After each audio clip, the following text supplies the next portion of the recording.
Hola friends, welcome to the Medicine, Marriage, and Money YouTube channel, the only channel for physicians who want to achieve marital interdependence and financial freedom together.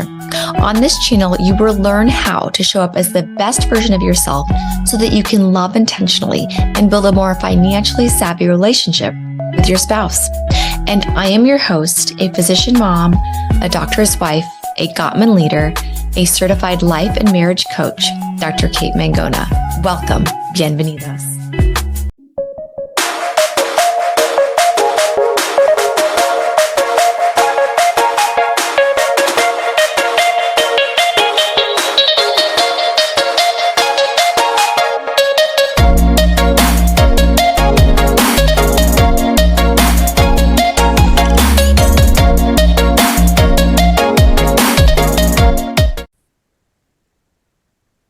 Okay, welcome friends. Today you're in it for a special treat. Today on Medicine, Marriage, and Money, we have Dr. Jimmy Turner. Now, Dr. Jimmy Turner and I have known each other for over 3 years, so I can't believe this is the first time he's coming on my show. So thank you so much for being here.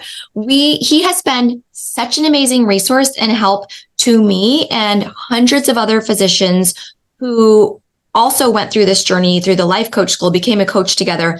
We have this like separate little Slack channel where he answers everybody's questions. And this was back when we were in Life Coach School. I actually haven't checked it in a while, but if you have a question, Jimmy helps you out. Like, and he won't just like give you a one-liner. He'll give you a whole outline, like I, A, B, and then like, okay, these are all the things. This is my help. So helpful. He is a anesthesiologist. He is the founder of the Physician Philosopher and several coaching programs, which I will have him explain because I can never keep track because there's like, I always feel like it's changing. And he has 3 children, 2 girls and a boy, is madly in love with his wife, Kristen, who's a 4th grade teacher for the past 15 years. So welcome to my show. I am so excited to talk to you today about car buying, boundaries, chief financial officers, and everything else. Thank you so much. Yeah. Thanks for having me, Kate. I'm super excited to have the conversation, and it's always great to see you and chat. Yes. So anything I forgot to mention, like anything else in your life? My life is like a constantly evolving situation. So the only steady thing for like the last 6 or 7 years has been, obviously the important stuff. My wife, who is my rock, and our 3 kids, most importantly, but. I still practice anesthesia. Still like it. And, like the entrepreneurial stuff that has been like a side gig that's turned into a main gig, it is, constantly evolving. It's books, it's podcasts. It was originally a blog. And then it was, the whole foray into coaching and courses and, stop in the venture capital startup world. And so it's constantly changing, and, constantly pivoting. So right now, I'm in a pivot and trying to figure that out. But super excited to talk about all the things. Okay, awesome. I'm just getting my dog over here to stop barking because people are revolving, just like your career. My house is a revolving door to lots of people. But I'm so excited. I want to just go back. Let's go back to the beginning. Okay, and before we talk about your love story, I always ask all my guests, what is your definition of marital interdependence, if you have one? And I also preface it by saying, to me, that means a successful marriage. Do you have a definition? Okay. I think that, this is going to be an interesting question for me to answer. So my wife and I are both believers. We're both Christian. So for us, it's definitely, our faith has always played a part in that. And, as part of that, like we've never viewed the point of marriage of, making the other person, let's say, happy. We feel like happiness is a byproduct of a good marriage, as opposed to, being the end or the goal, because certainly Kristen makes me a better person, and through that process doesn't always make me happy. And likewise for her, we're trying to constantly refine each other and make each other better. And so, I think for us, a successful marriage so far has looked like, giving each other autonomy, whether that's, in our careers or, otherwise. Kristen has, been a full-time, coach in the education system, full-time teacher at one point. She went part-time. She's now back full-time in the, the classroom and as a 4th grade teacher, and just being completely supportive of her in her journey and in whatever way, shape or form that looked like. Sometimes we hear people like, oh, being in education and teacher just doesn't make sense financially. And I'm going to be honest with you, like typically by the numbers, that honestly is true. But like that wasn't what mattered, right? It was professional fulfillment for her. And so just supporting her. And then she's obviously supported all my crazy entrepreneurial ideas and, things throughout. I mean, like, I think there are a lot of people that would not have been as understanding. And so for us, success is really looked like supporting each other, providing each other autonomy, being, each other's biggest cheerleader and advocate. And, we also have never viewed marriage as 50-50. Like there are times in our marriage, like I went through, a Graves' disease diagnosis, had significant anxiety and depression. And I can tell you right now, I was not holding up 50% of our relationship. My wife was probably holding up 80% of it. And there are other times that have been tough for her where I've picked up more slack. And so for us, it's been this constant balance of like trying to figure out how to support each other, how to care for each other. And we, another controversial take right off the bat, Kate, we've always viewed our marriage as more important than our kids. And I know that that's, a tough thing for some people to swallow. But at the end of the day, we also realized that what was best for our kids is for us to stay married and to be in a successful marriage. And so a byproduct of that is, a home with two parents in it that are able to be around the kids constantly. And that was important to us. So, yeah, I'll stop there. So I stop offending people. Love it. No worries. Okay. So you said let me just point out, I love how you said that making each other better people is not always enjoyable in the process. Like it doesn't make you a happy person in the process, even though you're becoming a better person. Right. That is a point to highlight. And then the controversial topic of your marriage is more important than your kids. Absolutely 100% agree. I've actually rubbed people the wrong way in saying, coaching is great. Marriage coaching, counseling, therapy, all that is really great because it strengthens you and it models for your children what a strong relationship looks like. Because people who are going through separation and divorce might not be in that space to hear that mentally, do not like me. And that's okay. And I understand, yep. Right? I feel like there's a time and a place for us. Not everybody's going to like us. So I love it. Thank you for your honest definition. Absolutely. I never hold back. It's one of my traits. So why'd you fall in love? Oh, that's a good question. Well, why is a better question than how? Let me think about why. I think that for me, I got to a place where I felt like what I could accomplish by myself was less than what I could accomplish together with my wife, with Kristen.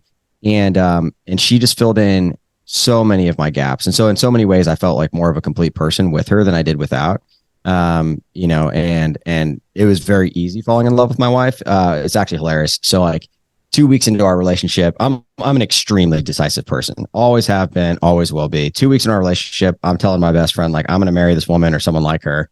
And, decisive. You're decisive or indecisive? Decisive. Yeah, no, I know what I want and I go and get it. You're extremely decisive. Okay.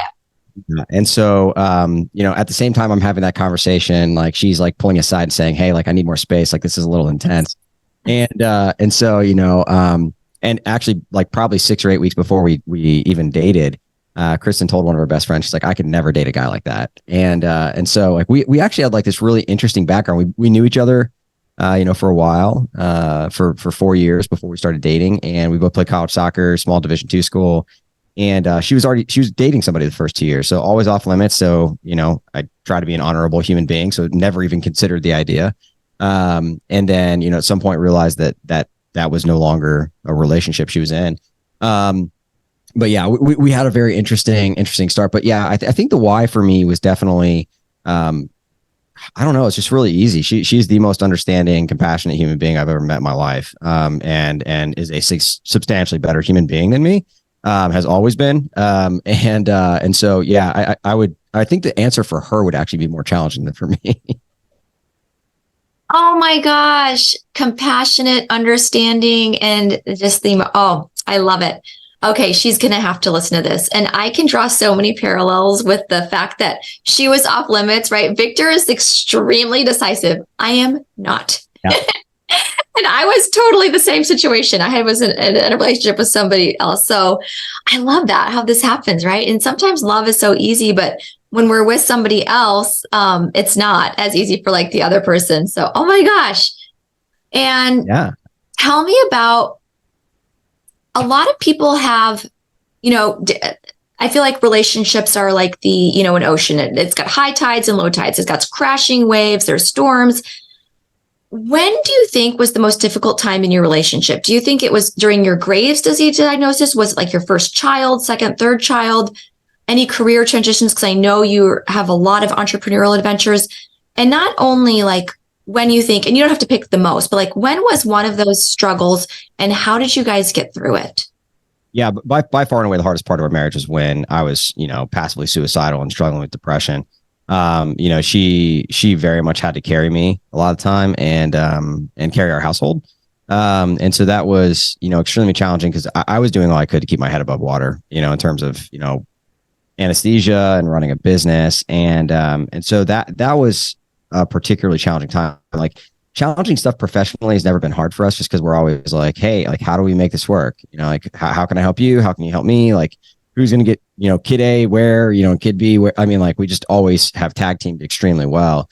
And so interestingly, like, that's never been like the big challenge, like the things that are, stressful in life for us. I feel like we just kind of figure out. Okay. It's definitely been more of, yeah, I mean, that was easily the hardest time, kind of sorting all that out, figuring out what was going on, because a part of that Graves' disease diagnosis, like one of the things that was happening, I had all the typical stuff, I have an essential tremor. My tremor was getting worse. I, wasn't sleeping at night. I was waking up 5, 6, 7 times, couldn't fall asleep. I was getting hot everywhere that I was, and like drenched in sweat, and other people weren't. But another manifestation of it was like, I was angry. I was angry all of the time. Like my hormones were going crazy. And so I was not an easy person to be around. I have a very quick tongue. And so, that made it, I think, really challenging for both of us because I didn't have the patience at the time. And, she certainly didn't, want me to be angry all the time. So yeah, that was, easily number one. Wow. And so did she just give you lots of space and just I mean, it sounds like when you say her, she's very compassionate, understanding. I bet she just interpreted your anger or your quick comments to be not about her. So Kristen is an extremely independent, type A leader. I mean, I'm a people pleaser, right, by nature, and like I won't go back into like my upbringing and how I got that way, but suffice it to say that for 36 years, I'd say I'm a recovering people pleaser now. I deeply cared about what other people thought about me. So like a lot of my achievements were based on like I needed to hear external validation because I didn't have any self-esteem. Whereas Kristen has always just told people how she feels. Like she knows who she is. She is very independent. And so, when we would have those things, I don't think that she took it as personally just because she is very confident in who she was. And I mean, I will say that even though anger's, was a struggle for me during that time, I've never had a problem with people pointing out criticizing me. Okay. In fact, I love it because I can only become a better person through that. And so like, it's not like I lost my complete insight into life. And so when I would do something stupid or say something mean, she would call it out and, I would apologize. I've never had a problem apologizing and own it. And she could tell that I meant it. And then after we found out what was going on, it naturally, made sense, got better, whatever. But yeah, she just has always been like a super confident person. Like she's the person in a relationship where like if someone brings me a meal at a restaurant and it's like probably not prepared correctly, I'm the sort of person, again, recovering, I'm getting better, but like I would just eat it. Like I would rather eat a meal that isn't prepared correctly than to like ask the server to come back over and be like, hey, you need to send this back. Whereas Kristen would like, cut open her steak and be like, no, send it back. So it's I think in a lot of ways that was protective for her. Ah, okay. Okay. So you said you actually love criticism. Can you teach us, our audience, like, okay, I don't take criticism very well. Before coaching, I used to get defensive every single time. After coaching, I now realize, okay, let's not get defensive. Let's just have space. Let's think about it. How do I turn that into like, give it to me? I want to learn. I want to grow. Yeah. So for me, the way that I view that is my favorite thing in life is learning. I love learning. Right. And so when someone criticizes me or calls out something that could be better, if I view it in a light of like, what can I learn from this as, whatever context it might be, as a dad, as a husband, as a leader, as an entrepreneur, or what have you, then, and I'm not going to say the criticism doesn't hurt, right? I mean, like nobody likes to hear that they could be doing something better. But for me, I think that's been a way for me to just like look at it and say, if I can learn from this opportunity, like and the other thing too is like nobody, that's not true. Very often in life, people are giving you criticism because they care, right? If they didn't care, they just wouldn't say anything, right? And the other alternative, right, is that they just hate you so much that they just like criticize you. But like typically in a relationship, right, like someone's going to be criticizing you because they care very deeply about who you are and who you're becoming, and they want you to be a better version of yourself. And so for me, like taking that as an opportunity, right, to be better. And oftentimes it's in situations where I fail, right? And so like for me as a dad, like that's a great opportunity to show my children that I make mistakes. I don't expect them to be perfect, right? And like every time I make a mistake, I apologize to them. And when they make mistakes, like I don't browbeat them because like they're little humans. They're going to make mistakes. And so for me, it's a chance to show, some humility, some chance to show maybe some repentance or forgiveness when I ask for forgiveness. It's a chance to also learn from it. And so for me, like there's just so many benefits that come out of criticism that I can take that little bit of pain for, all of that benefit. Wow. Okay. I'm going to take that to heart. I'm going to share with everybody I know. What can I learn from this? Next time I'm criticized, that's what I'm going to ask myself. Okay, let's shift a little bit into finances because I know you talk a lot about this and you've got your own podcast, where money meets medicine. So let's talk about first car buying and how you guys do that in your family. Yeah. So I'm a big car guy. And so when I finish fellowship, actually, I've got something called the 10% rule, right? So I basically teach people that when you finish training, right, like you've worked really hard, like you deserve to enjoy some of that. So whatever your difference in your take home pay is going to be, like take 10% and spend it on whatever your heart desires, right? So if that's a bump in, let's say $10,000 in your post-tax take home pay, take $1,000 every month and spend it on whatever you want, right? And the other 90%, like, use that to make smart financial decisions, right? That might be paying down student loans. That might be, investing 20 to 30% of your income. That might be, buying real estate. It could be whatever you want it to be, but 90% smart, in terms of financial decisions. And the 10%, like you have to realize, like, we're not just a bunch of robots. So you do need to enjoy some of it. So long story to say that what we did with our 10% at the time was we bought a country club membership. A lot of our friends were at this, golf club. I played a lot of golf back then when the kids were little and had pool access for the kids. And like we, could socialize with people. And it was honestly the cheapest country club membership in the area. Like it was ridiculously cheap. And then the other half of that was a car payment on Chevy SS. So it's a, 4-door sedan. It was a, manual transmission V8. And only kept the car for a few years. I've changed cars. Like my kids give me such a hard time. Like I change cars like every 2 years. And so like recently bought, another car, and actually I love this thing. I've had it for like 9 months now. I can't imagine ever selling it. But yeah, for me, like I love driving. So if you look at the psychology of money, people are going to say, hey, look, you need to spend money on friends, family, charitable giving, experiences. Those are the things the studies have shown provide benefit in terms of like a return on investment, maybe an emotional return on investment when you spend money on those things. And for me, driving a manual transmission on the interstate while I'm coming to work or, going anywhere really is an experience. I love it. Like it gets me out of my head. I'm fully engaged in driving. And so yeah, I've got no problem spending money on cars, even though they are quote unquote a depreciating asset. And like most financial gurus would tell you, this is the dumbest thing in the world. My wife does not care about cars. So she drives a swagger wagon, otherwise known as a minivan. It's a Pacifica, and it's wonderful and serves a great purpose. I couldn't talk her into considering an SUV. She just wanted the swagger wagon. So wow. But it's hilarious because both cars are black on black on black, like tinted windows, black paint, black rims. And so like our garage looks like, Batman's garage right now. Oh my God. Well, we have 4 swagger wagons, one for me and one for Victor, one for the nanny and one for the in-laws when they're in town. That's a lot of swagger. A lot of swagger. And Victor was the first one to buy it, like before when I got pregnant. I didn't even have a child yet. They are great. They really are. But I would rotate an SUV, and I totally love this rule. So 10% of your take home, right? 10% of your take home you spend on So like whatever. say you have, yeah, so $5,000, just to make math easy. Let's say $3,000 as a resident, right? And then you get to $13,000 a month post taxes and attending. You take 10% of that. And, for us, that 10% became 25, 30% after we paid off our student loans. And so like, as you get to your financial goals, like at some point, like, like you could literally be taking any, quarterly bonus or annual bonus that you get and spend 100% of it. Right. Yeah. We're accomplishing our financial goals now. So like the vast majority of it goes towards stuff like that. But when we first started, like we had, negative $400,000 in net worth. And so probably not the time to, just go spend a bunch of money on stuff that isn't going to help us financially. Right. And what about your kids? Are they into cars, or are you going to buy them a car?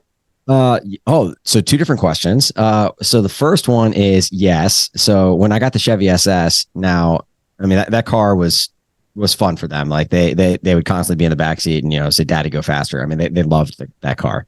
And so, now my kids love riding with me in my car. I have a radar detector for a reason. I'm not going to publicly state how fast I drive. And so my kids love it. And then the second question, in terms of buying a car. So my oldest is now 12. And so I've made a deal with her that like, there's going to be like a parental match, if you will, on the money that she saves.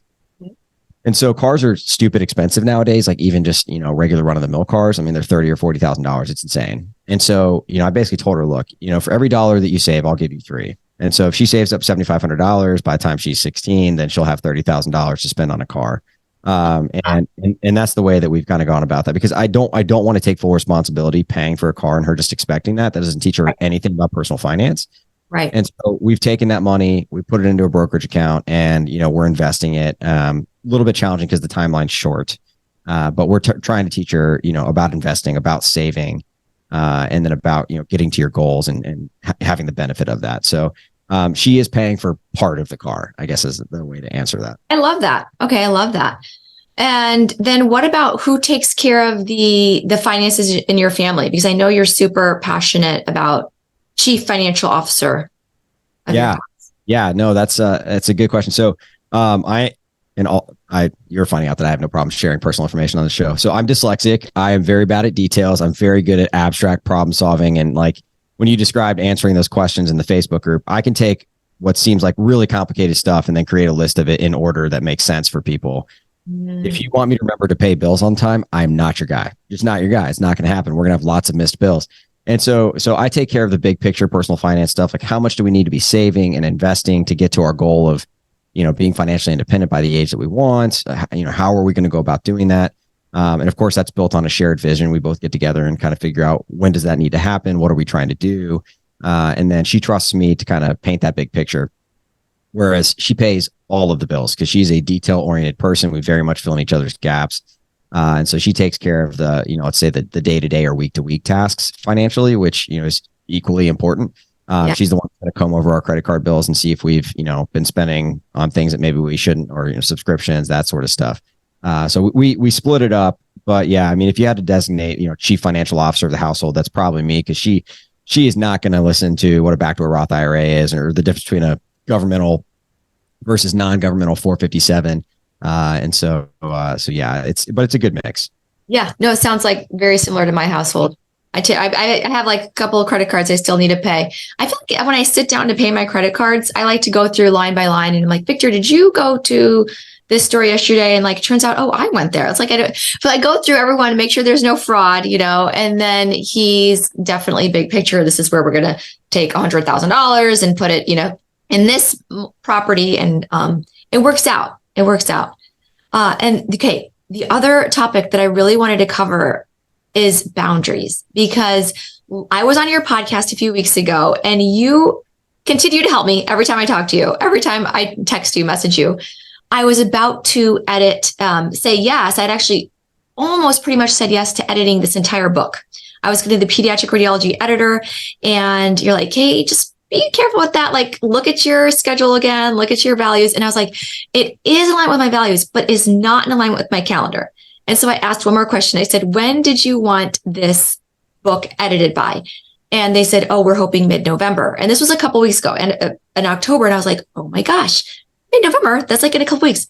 And I am booked to the end of the year, as far as commitments and projects. And so I said, I would love to help out, but I am booked through the end of the year. And they said, they weren't mad. They weren't upset. It's not like the career shattering, right? They said, okay, well, if we can't find anybody, we'll be contacting you in January.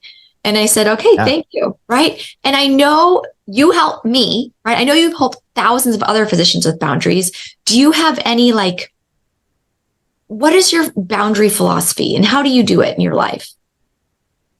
Yeah. So, I think that the biggest picture here is really determining your priorities, right? So I think it's McCune in Essentialism that talks about the idea that when the English word priority was originally created, it meant the one thing that's above all others. And at some point during human history, we decided to make that word plural, as if there's more than one thing that could be above all others. And so we started prioritizing a bunch of stuff, and we're like, yeah, I mean, if I ask you what your values are, and let's make it about me, right? So I'm an anesthesiologist. I'm an academic anesthesiologist. I enjoy teaching, love residents, love advocating for them. And so you might think, hey, if they ask me to come give a lecture, certainly I'd say yes, because I enjoy doing those things and it fits my values. And it turns out that that's not true. And the reason why is because my wife and my kids and, to be honest with you, the things I'm passionate about outside that hospital are more important to me. Right. And so getting some clarity on the order of those values helps me determine okay, even if this is something that I feel like I could be helpful doing, because just because you can do something, you have the skill set to do something, doesn't mean that you should, right? Just because you can doesn't mean you should. And so for me, it's about setting up those values, those priorities first. And I call that a hell yes policy, right? These are the things that I would say hell yes to, right? And once I define those things, let's name the top 3 to 5 things. I won't make you be Greg McCune style and just say one. I'll give you 5. And if it doesn't fit those 5 things, and someone asks you something like to write a book chapter, which in academics provides no benefit for promotion, it's just a bunch of grunt work. And I look at my values and my priorities and the things I want to say yes to, and writing this book chapter gets in the way of one of those things, I'm going to say no. I say no to anything that doesn't make me say hell yes. Right. And so for me, defining those values made it very, very easy. So when someone's like, hey, Jimmy, we're having this lecture on creating social media and, how to become a physician influencer. You have 10,000 people on Twitter, or you've built a 10,000 person email list or whatever. Could you come and teach us how to do that? Could I? Yes. Am I going to? No. Right. And so at work, I mentioned this to you that, I'm not going to check my emails from the hospital unless I'm physically at the hospital. And so everybody in my life knows, I've drawn a boundary around this, that if you need to get in touch with me more urgently than, let's say, 7 days, because, it could be I worked last Monday and I'm not there till next Thursday, then you need to text or call me. Right. So if it's urgent, people know, text, call. If not, there's a good chance it's going to be 7 to 9 days before I respond to an email. And because I've set that boundary, no one's mad, no one gets angry. They just know how they have to interact with me. And it saves me from checking emails at home on things that I honestly are not a top priority for me. And that allows me to focus on what matters most. And so by setting those boundaries, it's been really helpful. And those boundaries come from those values that you set. I love that. I love that, because of course you are one of the people would love for you to come and tell them how to create an email list or how to create that social, right? And you'd be really good at that too. I feel like you've helped so many people, but that's not, in this point in your life, in this season, that's not your top priority. No. And I mean, if there is an opportunity to, and it's tough too, right? Because you're going to have people, I had somebody come and ask hey, can you write a personal finance article for, the American Society of Anesthesiologists, our national society in anesthesia. And I ended up writing one. I was like, sure, I'm happy to write one. I like writing. I love content creation. I'm a creator. It's what I like doing most. I love doing this. I love podcasting.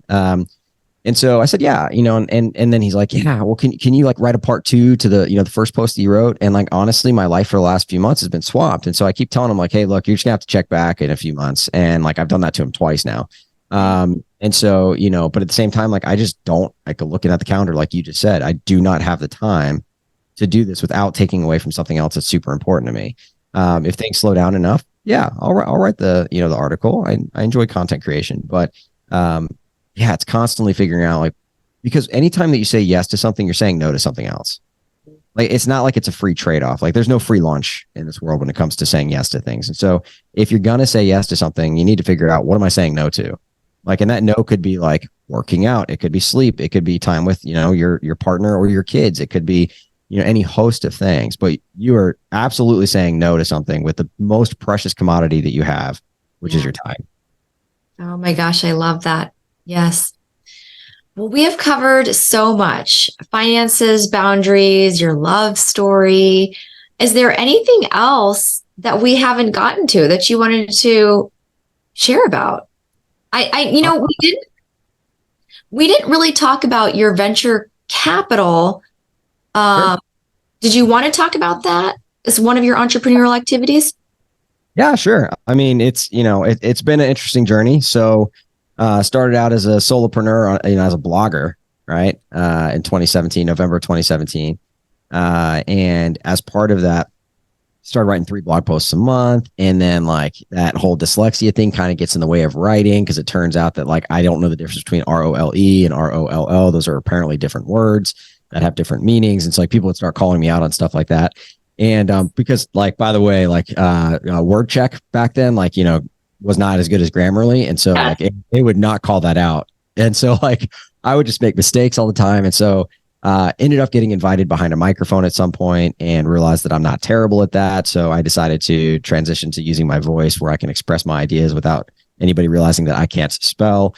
And so I made that transition, and it kind of opened doors for me, right? The podcast allowed people to get to know me, and in the space, in the entrepreneurial space, it's so important for that like know, like, and trust factor to develop, for people to come to you to ask for advice or for services or for coaching or for courses or, what have you, so that you can provide value back into their life.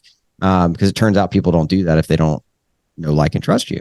Yeah. And so started, building that Money Meets Medicine podcast, ended up leading to some opportunities in the venture capital world, which is, by the way, a super fascinating place. Like if you ever get offered the opportunity to be an advisor as a physician for like a VC firm or like a venture capital backed startup, I highly encourage you to do it just to get the experience. It's actually a pretty amazing world full of a bunch of people that are like trying to like solve problems that they're insanely passionate about. It's very contained. Like it's just a really neat place. Like it's kind of like when you go to conferences, right? And you're surrounded by a bunch of people that are trying to like cure cancer. I mean, like, that's how you feel when you're around entrepreneurs. And inspiring, motivating, uplifting.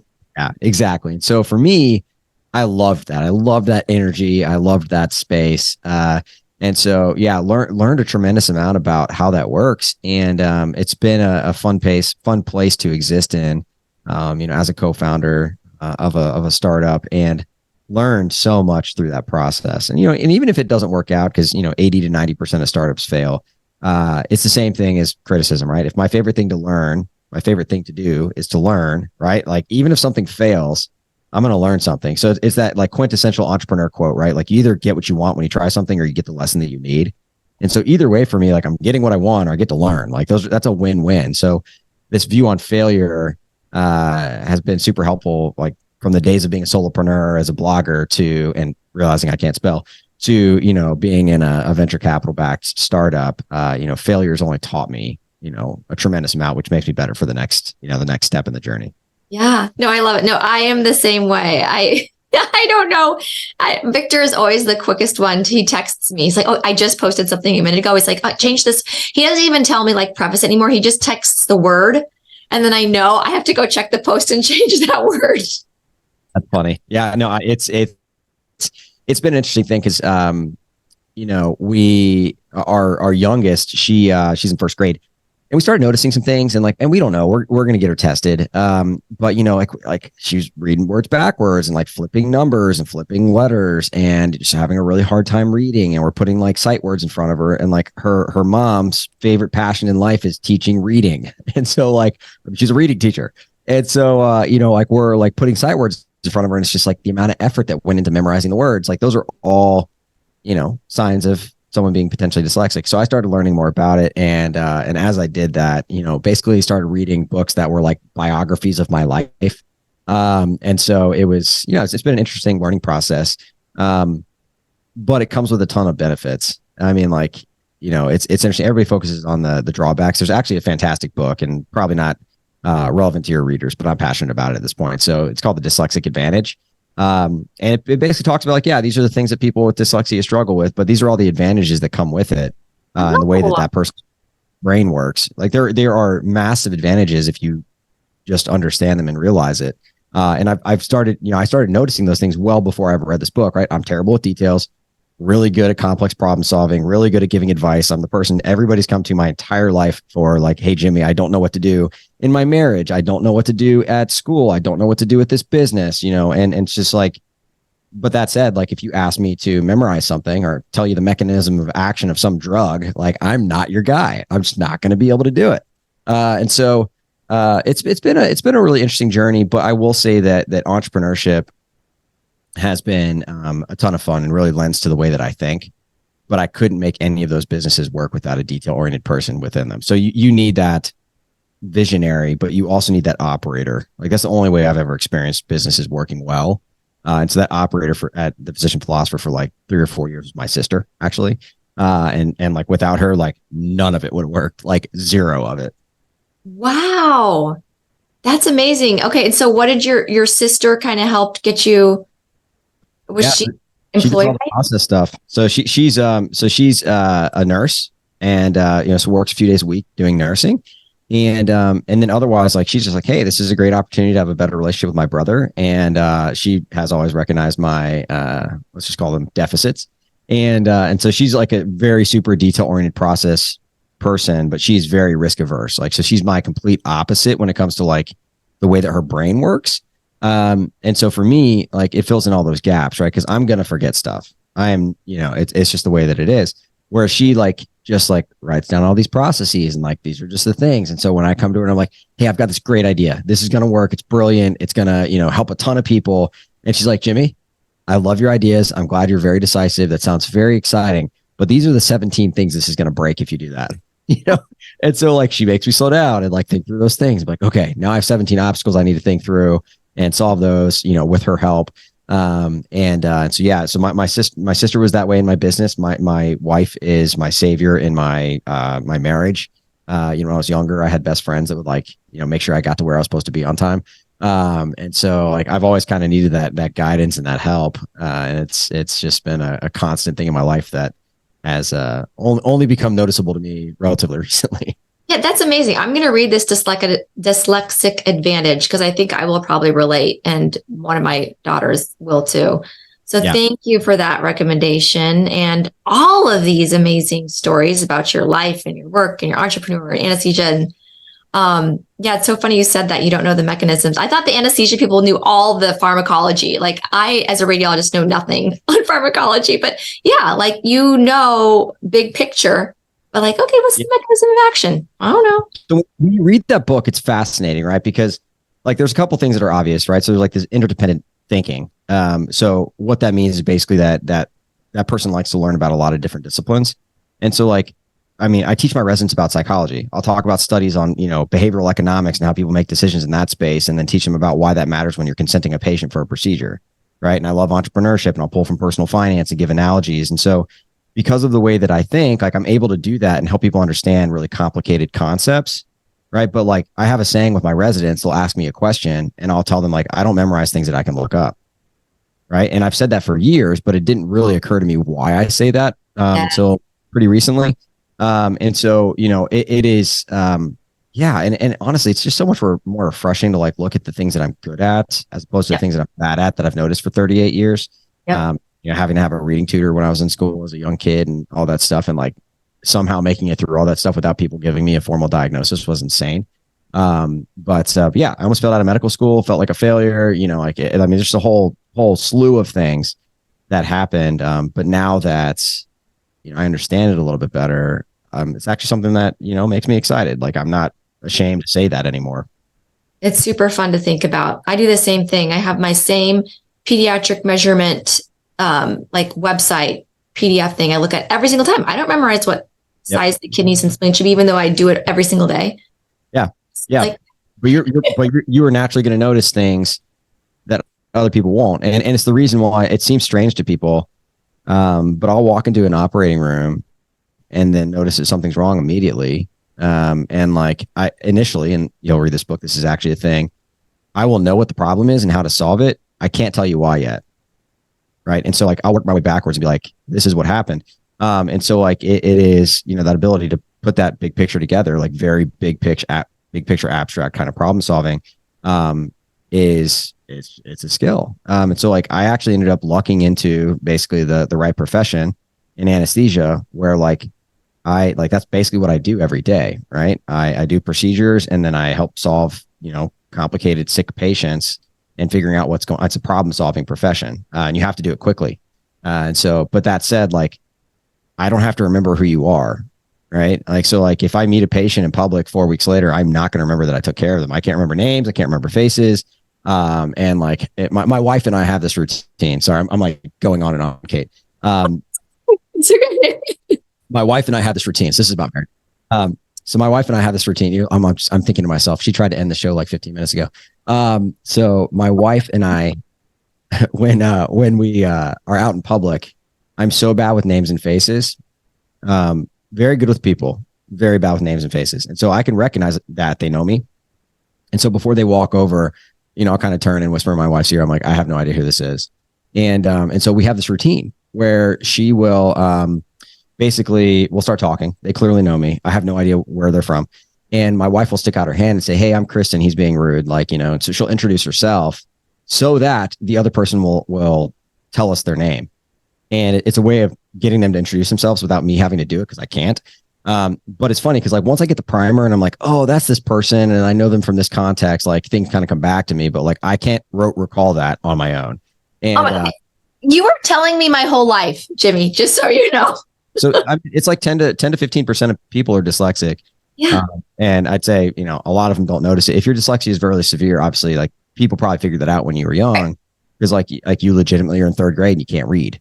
Yep. And so like the processing error is so significant that those situations get figured out. But if it's not as severe, then you can probably get through school based on your intellect and, skate by. And, it takes longer to figure out. So, yeah. Yeah, I was at bar class last week and my dermatologist was there, and I talked to her for like 10 minutes after class, and it took me the full 10 minutes to recognize where I knew her from just by gathering all the information. But he was like, why didn't you just ask her? I'm like, because I knew her, and I knew I was going to put all the pieces together. And then when we're out in public, the same thing. Like I always know I know the people, right? And so it's like, I go up to them and I get so excited about knowing them, but I forget their name, but I like know about their aura, their energy. And I'm like, I don't know. It just comes out of nowhere. I say, Victor, do you know who this is? Like, and I don't mean it as like, I need to develop this routine you have, because I don't mean it as put him on the spot. He thinks of it as put him on the spot. But for me, I'm just so excited because I know I love this person, but I just can't remember their name. Oh, it's challenging because, it's maybe counterintuitive, but even though I can't remember names and faces very well at all, I care very, very deeply about other people. And so like my residents can tell that, like they know that I genuinely care very deeply about them. They also know that my nickname at work is Dory because I can't remember anything. True story. And so like for a long time, I used to feel really, really bad because like I knew that if this person came up to me and they realized I didn't know their name, I didn't know where I knew them from, that there's a chance they might feel like I just don't think they're important enough to remember. Yeah. And so that's the narrative that I would tell myself for so long. And now it's like, I just can't, I can't fix that. Like that is a like structural brain thing. And so it doesn't make me feel as bad as it used to. But we still definitely have a routine to help me figure it out. I love it. I'm going to tell Victor about this. Oh my gosh. So this has been amazing. Is there anything else? Any other marriage advice or marriage tips you can give us, Jimmy? And Kate, I could go on and on and on, but I will spare your listeners for now. Well, awesome. Well, where can we find you? Yeah. So the best answer to that is on the Money Meets Medicine podcast. You can also go to thephysicianphilosopher.com and hang out over there sometimes too. Perfect. Okay. We'll see you there. Bye. Right. See ya. Oh my goodness. What an amazing, mind-blowing interview with Dr. Jimmy Turner. I don't know about you guys, but I feel like I just got my own coaching session and like brain download of all these amazing concepts, including that marriage is never a 50-50. I mean, it can be, but it's rarely. And if you're going through a medical issue or a mental time in your life where you just need a little bit more space, you might not be that 50. Maybe it's your spouse. Maybe both of you guys are 30 and like the other 40% of your relationship is being held up by whatever was in the past, right? To hold you up or whatever you're looking forward to in the future. So important there. The favorite thing is lifelong learning, alignment, and like kind of value, and how that's helpful so that when you're criticized, okay, so number one, marriage is never 50-50. Number two, can you learn to love criticism? And I'm going to answer yes. Say yes. Can you learn to love criticism? Say yes. Can you learn to embrace it? Yes. How? Jimmy told us the answer. All you have to remember is if you're listening to this podcast, you are a lifelong learner. That's why you're listening. So we've got that out of the way. You love learning. You never want to stop. So when somebody says something, somebody who cares about you, we're not talking about those internet trolls, the people stuck in traffic who are angry at life. We're talking about your lover, your spouse, maybe even your children and your coworkers who really care about you. When they say something that you may take as hurtful, that you see as critical, that means they really care about you. So in turn, can you decide to ask yourself in those moments, what can I learn from this? What can I take away from this criticism? Which, by the way, is not your ticket to go be critical of your spouse and teach them about this lesson, right? This is for you. This is why you're listening. How can you take this little bit of criticism and turn it into something that helps you move forward, propel you actually, and become closer with yourself? And as an after effect, your lover. If we could learn to take criticism in all of aspects of our life and turn it into a learning process, oh my gosh, we would be able to flip the switch so much faster from hurt to motivated, to empowered. And the point is not to get rid of the hurt. The hurt, as Dr. Turner said, is natural. Okay, the hurt is appropriate. Nobody wants to be told that they're bad at cooking unless you actually know it, right? But there are certain things that just you care so passionately about. I mean, none of us want to be told that we're harming our patients intentionally, that we're hurting. And there are people out there who tell us that, right? We've seen Google reviews. We've seen those patients who don't like the care that we have to offer. Same thing at home. When our spouse is telling us something that might seem a little critical and we do find hurtful in the moment, let's ask ourselves, how can I learn from this? And this might be hard. I am not saying this is easy because I know in my heart, in my aura out here, in my energy, this is going to be hard for me. I have been learning my whole coaching journey for the past 3-ish, 4-ish years. I've been learning to not be defensive. That's the first step. Is awareness. Actually, awareness is the first step. The second is like working on it yourself. Okay, let's not be defensive. The third step is, okay, let's get curious. And then the fourth, oh my gosh, let's learn to love this. And can I turn my hurt when I'm ready into curiosity, into empowerment for my relationship? That is the key takeaway I want you guys to take from this podcast. You have the ability to withstand criticism, turn it into they care about me. They care about these issues. They want me to be a better person. And becoming a better person is not always equate to happiness in the moment. It doesn't, because there's a lot of different emotions. It's like a little roller coaster. It's an ocean wave that we get caught in. And we can remain caught in and stuck in this circle, this undertow, until we decide we're getting out. And I know what's on the other side of that. And I know how I can use this to strengthen who I am. And what an amazing, amazing teaching. Thank you, Dr. Turner, for that. I also, number 3, take home point. I love how we talked about the 10% rule. You can call it the 90% rule, the 10% rule. 10% of your finances, 10% of your take home pay, of your paycheck can be used to whatever you want. Whatever you want, 10%. That's pretty generous. And then let's take that other 90% and invest it wisely. Max out your retirement accounts. Open a self-directed IRA. Go invest in a multifamily property or some stocks that you love and believe in. Diversify. Number 4, anything that is not a hell yes is a no. Case in point, that book, it's not just a book chapter, an entire pediatric radiology book that I really wanted to edit. Just didn't have time. It just wasn't, it's in alignment with who I am as a pediatric radiologist, but not with my time schedule. So it's not a hell yes this year. Next year, if I save time and space for it, it could be. And so realizing that every season of your life is slightly different, if it's not a hell yes at the moment, it's going to be a no. If you say yes to something, you're saying no to something else.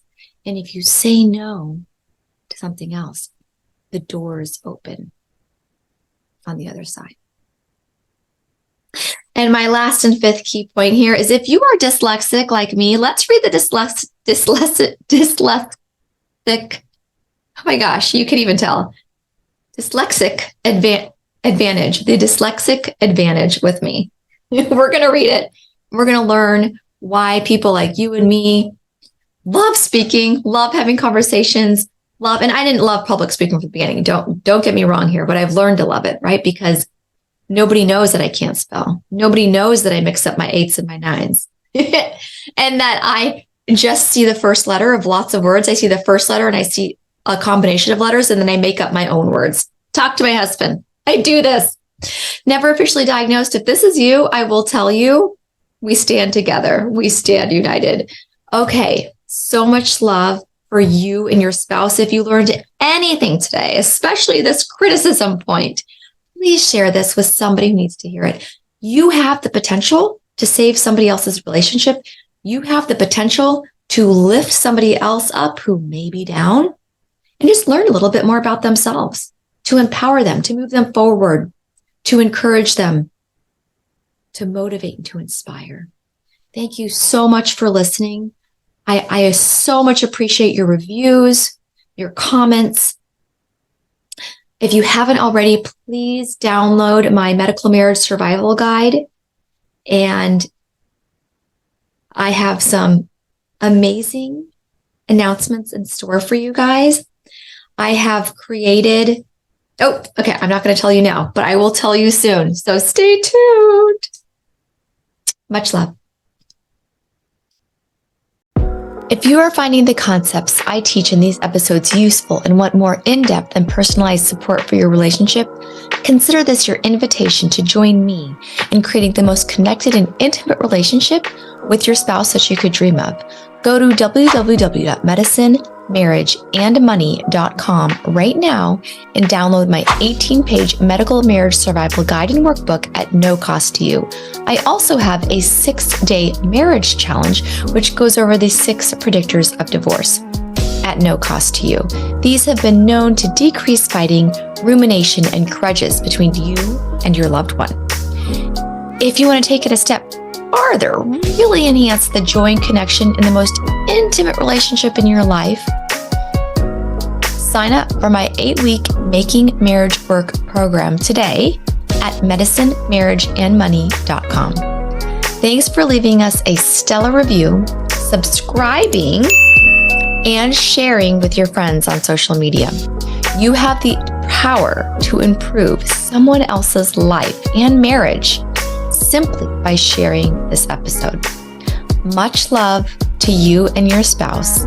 You're exactly where you need to be in this moment. Adios, my friends. The content of this episode is not intended to be a substitute for professional, medical, or financial advice.